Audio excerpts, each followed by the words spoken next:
weekday over the national airwaves of ESPN Radio and ESPN News, 250-plus markets across the United States of America. Check your AM/FM listing nearest you, plus ESPN Radio on SiriusXM Channel 80, plus ESPN Radio. Simulcast over the live national television airwaves of ESPN News. Number to call up is always 888-SAY-ESPN. That's 888-729-3776. The Stephen A. Smith Show is being brought to you by mycomputercareer.edu. Training for a better life. Let's get right to it because we got a jam-packed show coming your way today. Obviously, you all saw what took place last night in Baltimore, Maryland. This dude, Lamar Jackson, is something special. The numbers don't necessarily bear that out. Just 17 to 23 for 163 yards. I mean, he completed better than 70% of his passes, but the bottom line, it's not like he had a 300 or 400-yard passing game. We recognize that, but I'll tell you something. When I sat up there and I looked at Bill Belichick on that sideline, earlier on, when the Patriots were on the verge of getting blown out the building, if it wasn't for 2 consecutive turnovers by the Baltimore Ravens, it might have been a blowout. It could have easily been 24-0 before they had a chance to pass gas. That's how the Baltimore Ravens were running roughshod over the New England Patriots. They seemed slower. They seemed smaller.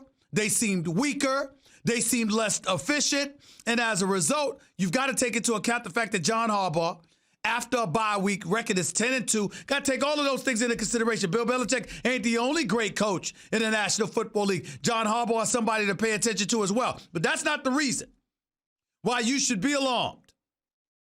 When I looked at Lamar Jackson last night, playing against these New England Patriots, his ability to run this football had what is it, about 16 carries for 61 yards, had an 18-yard scamper around the right side of the football field on the New England Patriots, ran for another touchdown. When you see what this dude can do with his legs, I don't know how you scheme against that. You can engage in pocket containment and all of that other stuff, particularly if you're a team like the Los Angeles Chargers that did it to Aaron Rodgers yesterday when you got Ingram and Bosa on the ends, basically keeping Aaron Rodgers within the pocket. Maybe you could do something like that to Brady, especially since he can't run like an Aaron Rodgers. Damn sure can't run like a Lamar Jackson. But let me tell you something. I don't know if anything will work because the way that Lamar Jackson can run with this football, he runs better than most running backs. And if he has to scamper out of the pocket from the middle as opposed to getting around the edges, it doesn't seem to matter.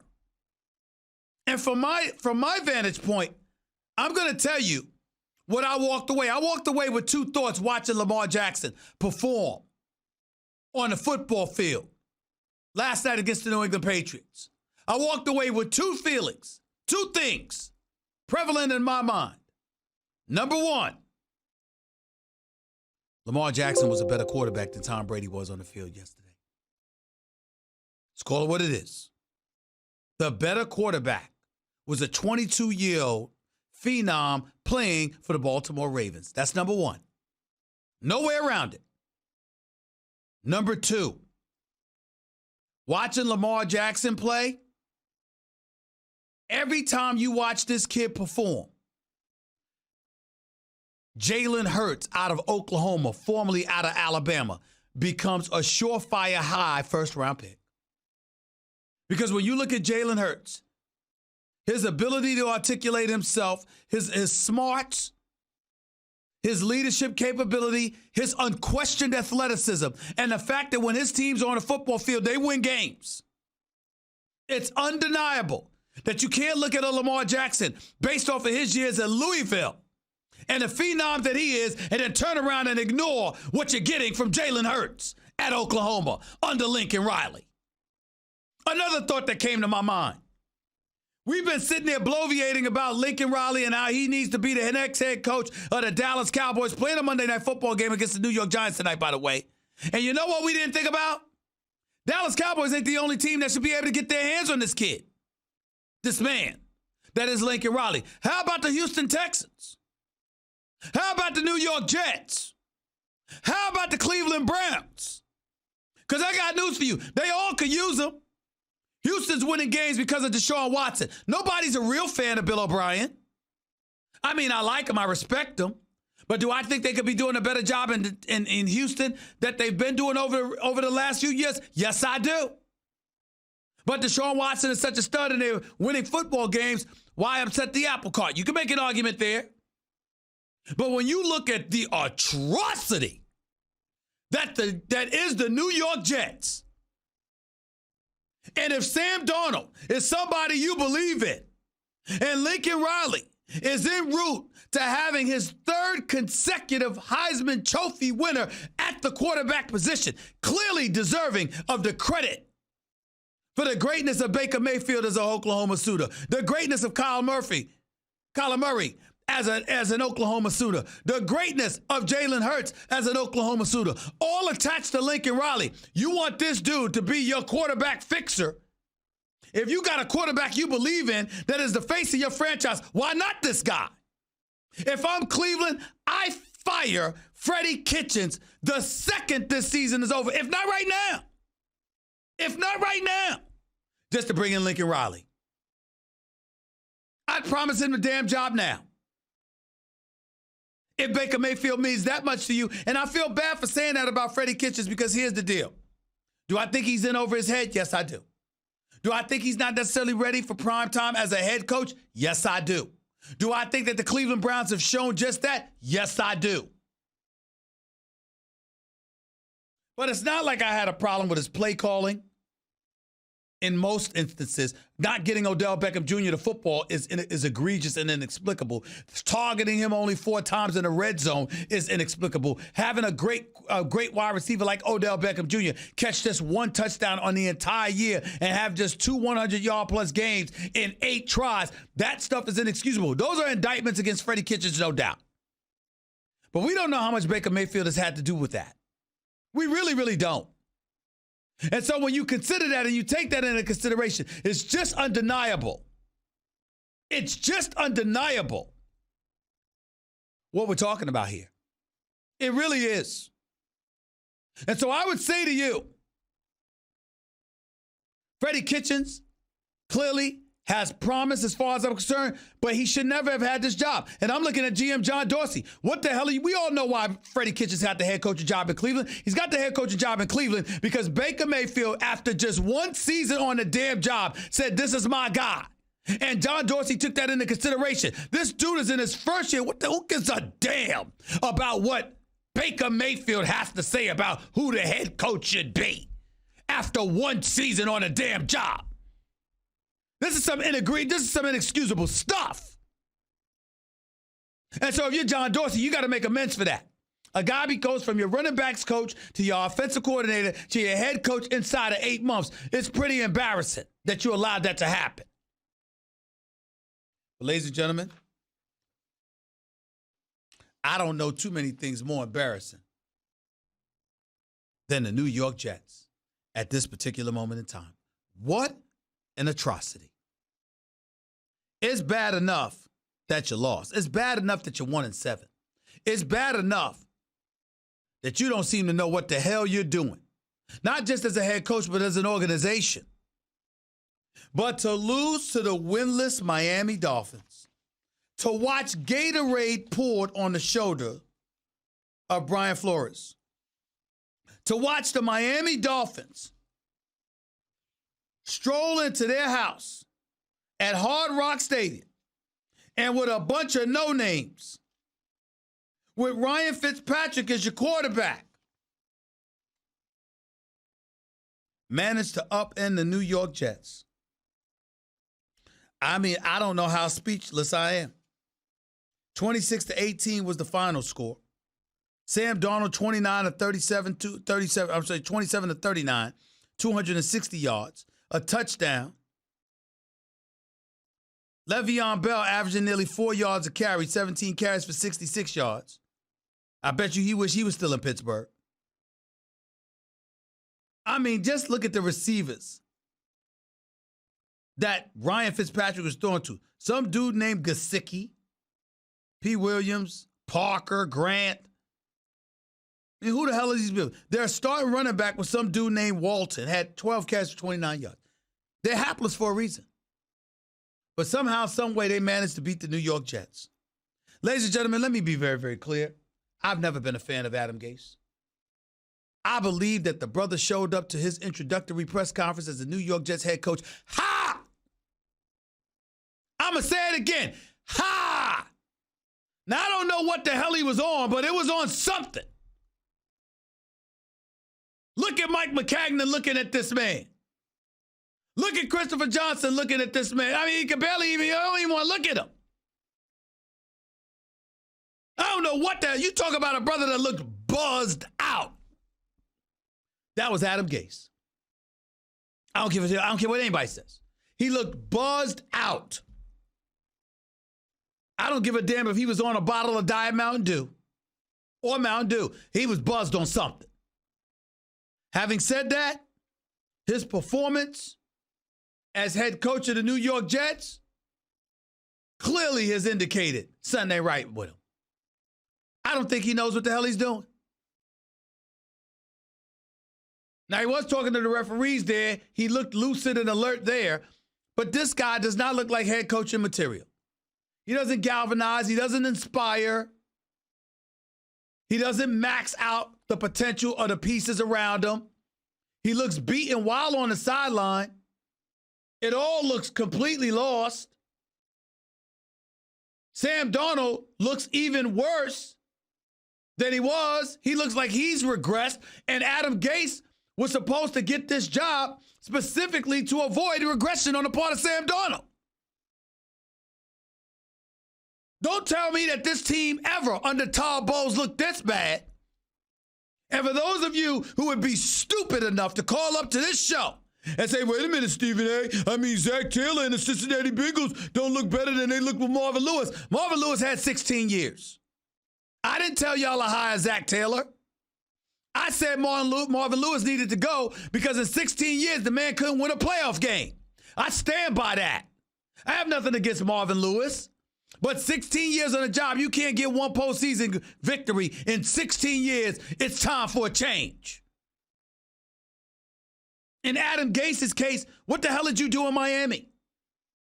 What the hell did you do in Miami that warranted you getting the head coaching job in the Mecca, New York City? What did you do? The answer is nothing. Christopher Johnson, what the hell were you thinking about? Woody Johnson has to give up controlling interest of the New York Jets. Why? Because he decides to become the UK of the United States, or the ambassador for the United States to the UK.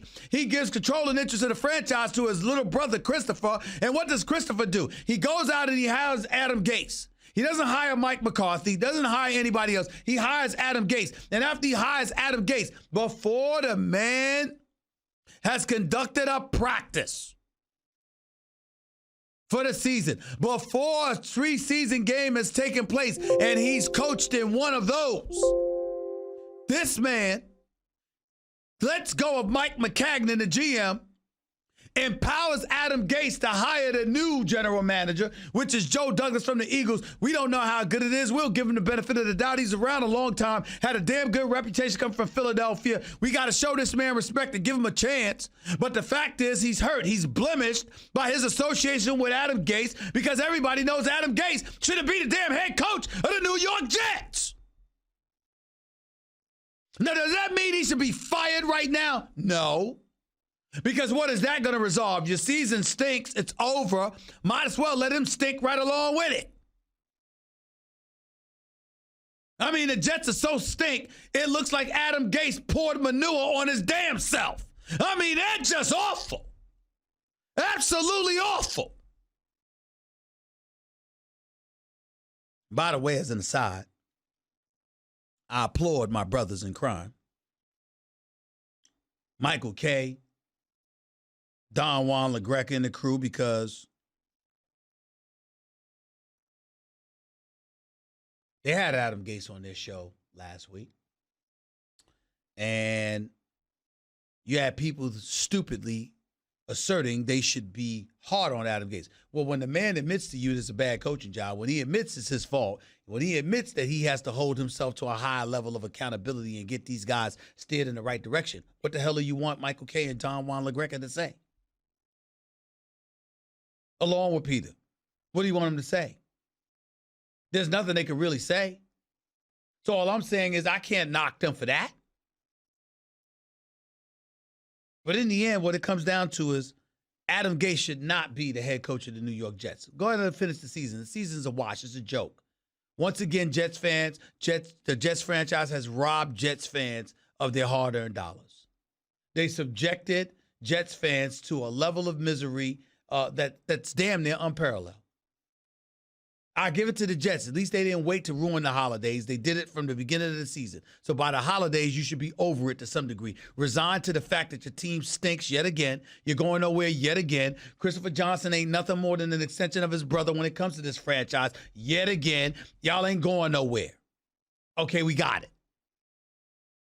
But I got to tell you, the Jets are so bad. And by the way, the trading deadline comes and goes. You got a Le'Veon Bell as an asset. How do you not move him? How do you not move him? Sam Darnold's regressing. We don't know how good he's going to be because he stinks so badly with the Jets. The only good thing about the Jets is their lone victory this season, which was against the Cowboys.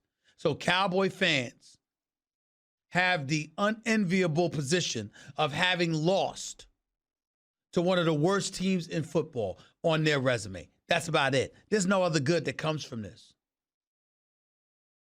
Adam Gase needs to go. He needs to go.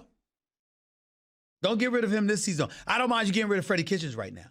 I don't think Freddie Kitchens should be fired. I think Freddie Kitchens should be demoted. I think he should go back to being the offensive coordinator for the Cleveland Browns, working directly and intimately with Baker Mayfield to get this ship steered in the right direction. I think Greg Williams, the defensive coordinator for the Jets, the former defensive coordinator for the Browns, who was elevated to the interim tag as a head coach after Hugh Jackson was fired, Greg Williams should have stayed on as the head coach of this franchise. That's what should have happened. He should have been the head coach. Freddie Kitchens should have worked under him as this offensive coordinator, and that should have been that. And I'll be honest with you. Let me tell you something right now. Matter of fact, I take it back. Maybe Adam Gase should be fired because based on the job that Greg Williams did in Cleveland last year when he was the head coach, damn near midway through the season after Hugh Jackson was being fired, let him do it again with the New York Jets. Get rid of Adam Gase, put Greg Williams in charge, and watch what he does, Christopher Johnson. You got nothing to lose. You've got nothing to lose. I mean, what? How much are y'all going to put the Jets through? How much are you going to put fans through? I mean, times are so bad for Fireman Ed, you almost wishing for a fire so he could be relevant again. This is just straight garbage. Going out there week after week, stinking up the joint like that. Make me sick. They're going to make news talking about Jamal Adams. Oh, we didn't try to move him. Well, why the hell didn't you? He's one of the elite safeties in football. He's an asset. You might as well have tried to get rid of him, get something. At least that's what the Dolphins are doing. What are the Dolphins doing? They traded away Tunsil. They traded away Stills. What are they doing? Acquiring assets. That's what they're doing. Because they got a plan. As much as they stink, they got a plan. What is the Jets' plan? What's the plan? You trade Williams, where do you trade it to? To the same damn arena. Playing for the New York Giants. What you get for him? I mean, everything about the Jets stink. And by the way, speaking of something, Jonathan, may I be allowed to veer left because something's on my mind near and dear to my heart. Ladies and gentlemen, I'm born in New York, raised in Hollis, Queens, New York City. Born in the Bronx, raised in Queens. I now live in Jersey. Been living in Jersey for years because I like to go to the noise. I don't like the noise at my doorstep. You know, whose bright idea was it to build that big mall by MetLife Stadium, John? Who are these people? As if traffic at the Lincoln Tunnel ain't bad enough. As if the traffic jams ain't going to shift to the Holland Tunnel and the George Washington Bridge. I mean, as if it was bad enough. So if you are a New York Jets fan, it's bad enough that you continue to expose yourself to this level of suffering. But on top of it all, they're making it worse because traffic ain't going to be no better. Traffic ain't going to be no better. You can't make this up, y'all. You can't make this up. Adam Gase needs to go. Hear me when I tell you, you'll never win with him. I don't believe it. I'm happy to apologize if I was wrong. I don't believe it. You'll never win with him. He's not the man for the job. He needs to go. Freddie Kitchens needs to be demoted. Adam Gase needs to go. He really, really does. I ain't too damn high on Pat Shurmur either. But at least there's been a few more bright moments, particularly with his push to get Daniel Jones as the starting quarterback for the New York Giants. They're scheduled to host a home game Monday Night Football tonight against the Dallas Cowboys. Can't wait for that one. Can't wait for that one. 888-SAY-ESPN. It's 888-729-3776. We'll talk about that and more NFL action coming up. My man Booker McFarland, voice of Monday Night Football for the family. He'll be on with us to start off hour number 2. So don't touch that dial because I'm going to get to your phone calls before I do any of that. You are listening live to the Stephen A. Smith Show, ESPN Radio, ESPN News. By the way, when it comes to hiring, you don't have time to waste. You need to get to your short list of qualified candidates fast. That's why you need Indeed.com. Post a job in minutes, set up screening questions based on your job requirements, then zero in on qualified candidates using an intuitive online dashboard. Your time is precious, so let Indeed help you get to your short list of qualified candidates and discover why more than 3 million businesses use Indeed for hiring. Post a job today at Indeed.com/hire. That's Indeed.com/hire.